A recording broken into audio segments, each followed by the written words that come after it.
I'd now like to warmly invite our two distinguished patrons, Veronica and Tony, to come up, please.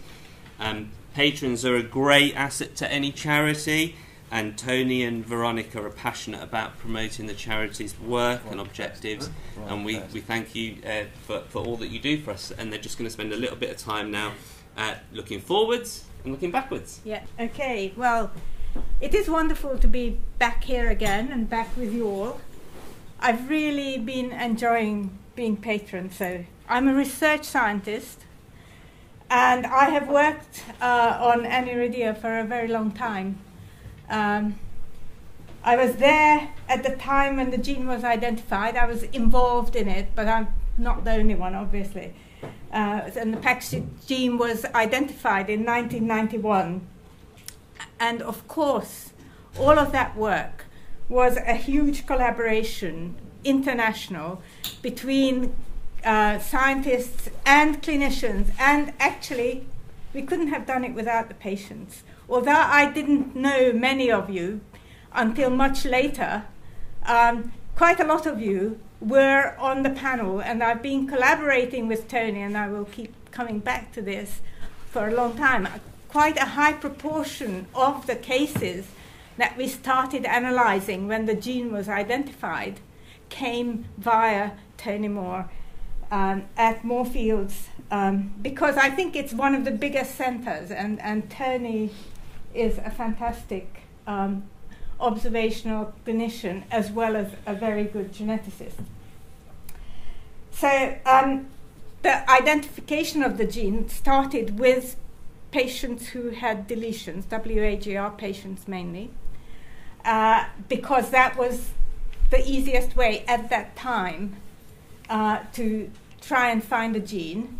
But once the gene was identified, then we were interested in everybody who had anything like aniridia. And indeed, because we also worked with the model organism, the mouse, we identified features and published about them.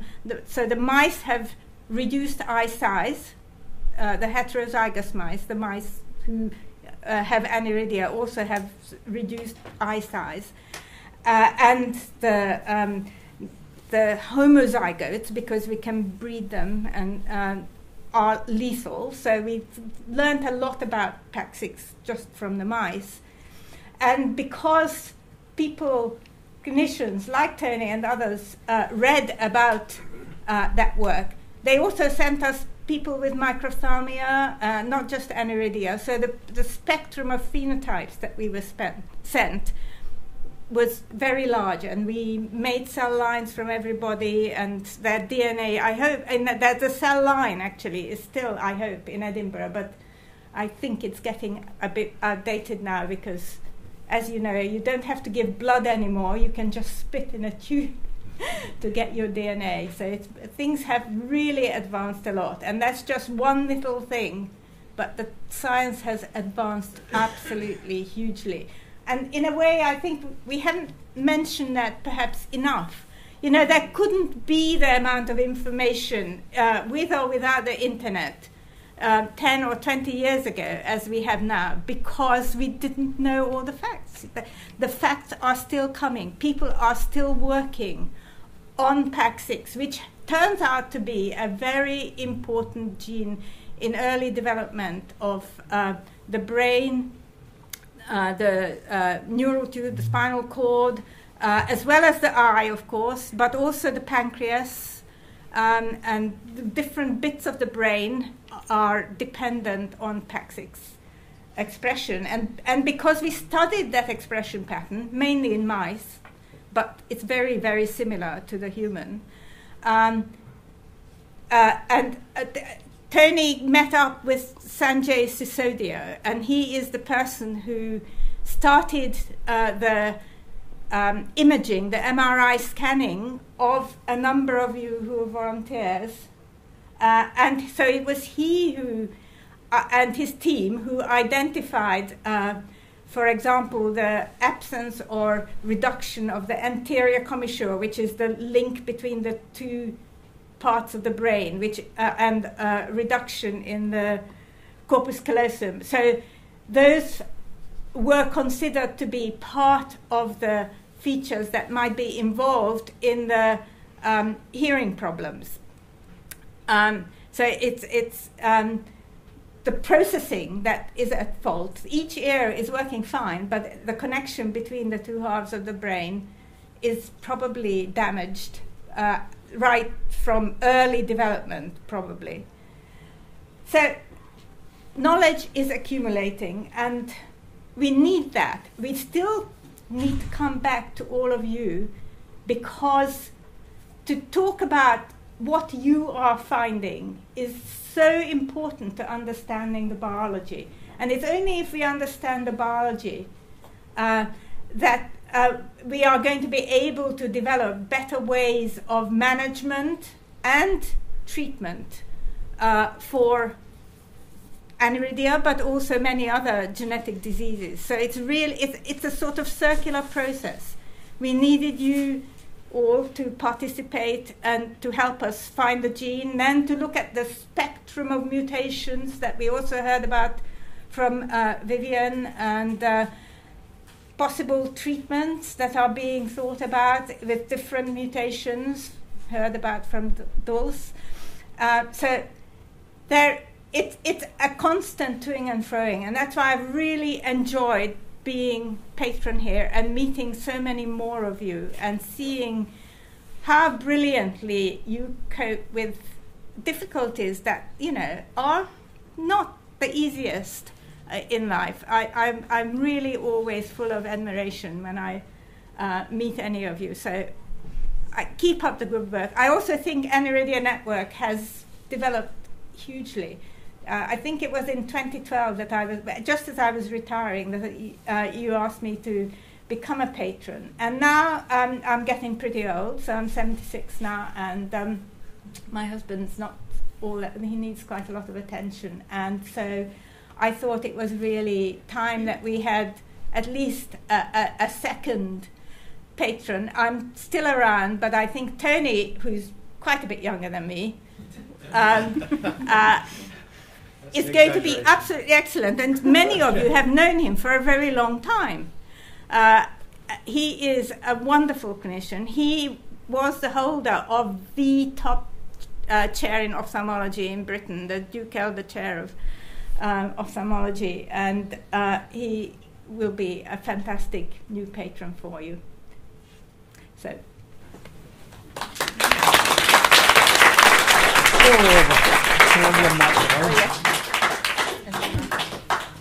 Well, thank you, Veronica, for those very kind words. I didn't recognise myself, but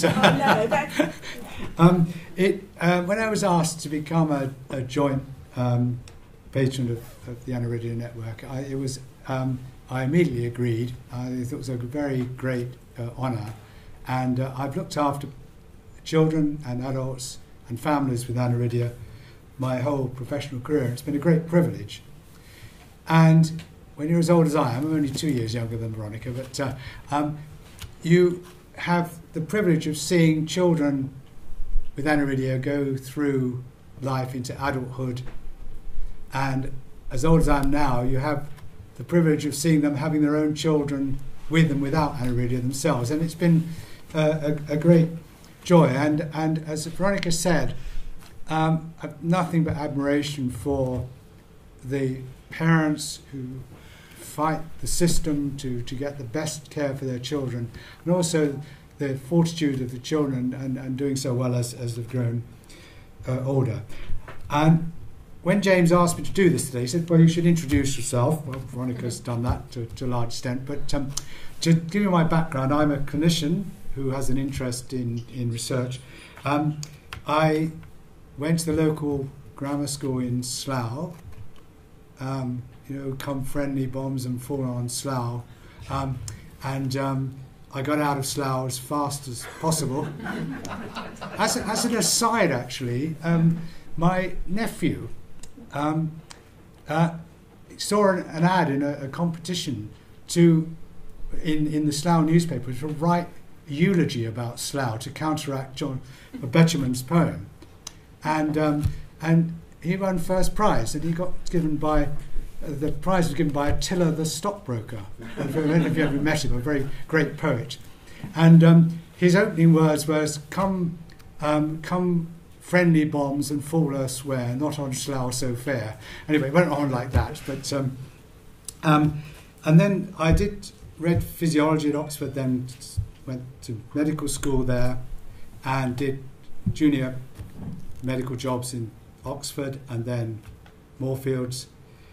And then I did subspecialty training in paediatric ophthalmology, looking after children. I did a year at Great Ormond Street and a year at the Hospital for Sick Children in Toronto, which is a fabulous institution. And I came back and I did inherited retinal research for a while, waiting for a job. And you're all too young to remember this, but in those days, you only got a job as a consultant when someone died or retired. They didn't create new jobs. And in fact, all of us senior trainees at Moorfields who were waiting for a job had a little map of England with the red map recently died, the black one seriously ill, and the yellow one was still thriving. So, and it was very sad because some very good ophthalmologist died in Cambridge, and I got a job at Addenbrooke's Hospital in Cambridge, which is a wonderful institution. I stayed there 16 years, and then, as Veronica said, I moved to an academic job to the Duke Elder Chair at Moorfields, and that was a real fantastic institution. It was a real privilege to work there, and after that, and when I got to 65, I didn't want to retire, and so I went to California and worked at the medical school in San Francisco for the last 6 years, which was, again, it was a wonderful experience because I got to see how the American system worked. And the one big difference is, I mean, the medical system is fantastic, but the social support system in the States is abysmal. If you have children with vision impairment and other things, it's not good. So, and I've had the great privilege of collaborating with Veronica in particular and other scientists. And James says, maybe look back at Aniridia when you started and how it is different now, the management. Well, I was appointed in 1986 to Cambridge, and all that we did then, we really only diagnosed children and adults with complete aniridia, with no iris and barn door eye phenotype with nystagmus, and we knew they had it. And all that we did with children that were born with aniridia was we regularly ultrasound their abdomen to rule out a kidney tumour and try and help them through the complications. And then, as you say, in 1992, Veronica's team found the PAX6 gene causing aniridia.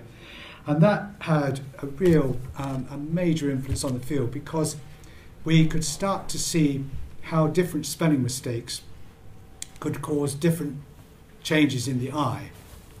And it was very, very interesting because different eye conditions you would never have thought had aniridia had different changes in the PAX6 gene. And then the next thing was, well, this gene is switched on in the brain, the pancreas, and the eye, and in specific parts of the brain. What does it do? And Sanjay Sisodia, which Veronica just mentioned, was a very bright neurologist in London, and he was he had a grant to look at for developmental brain genes, and it wasn't going very well. And he had an idea, and he came to talk to Veronica and I. The idea was, take a gene that gives you an eye abnormality that's absolutely recognisable, but who appear in talking to patients, and I can talk to all of you in here and know that you're normal, and normal, intelligent, just normal people, and ask the question, what's wrong with the brain? And he said, do you think that's a good idea? I thought, well, it's quite a good idea, but there was one drawback, and that was I had to write the Moorfields Ethical Committee approval form, which, have anyone ever seen one of those? Well, it takes days to write, and so I held the project up for a while because I had to write this. And the other interesting thing is when I was reading about this to fill the form in, there was one case report of a patient with aniridia that didn't have a sense of smell. So we put smell tests into the thing. And the smell test is you scratch a pad, sniff, and say what the, is it pine or whatever.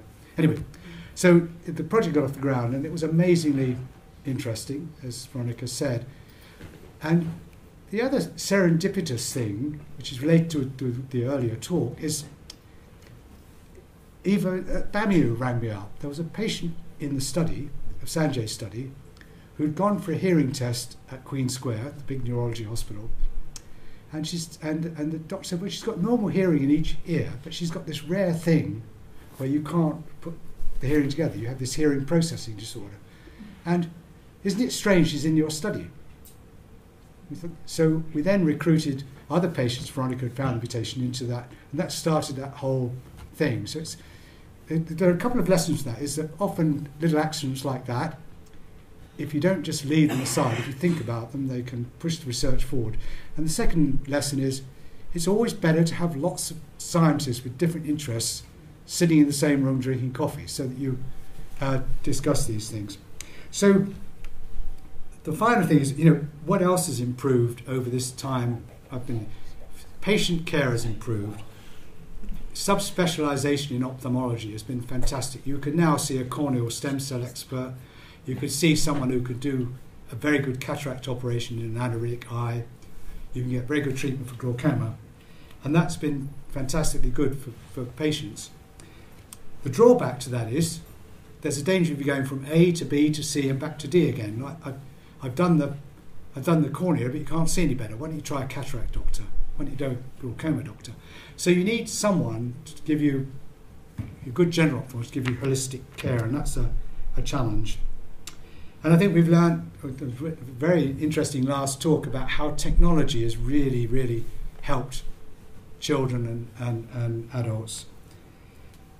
And I think the management of aniridia, now I am old now, since 1986 when I started as a consultant, the management of patients from the medical point of view is amazingly better. And I think it's also the management from the point of view of school support and thing is improved, maybe not good enough, but it has improved.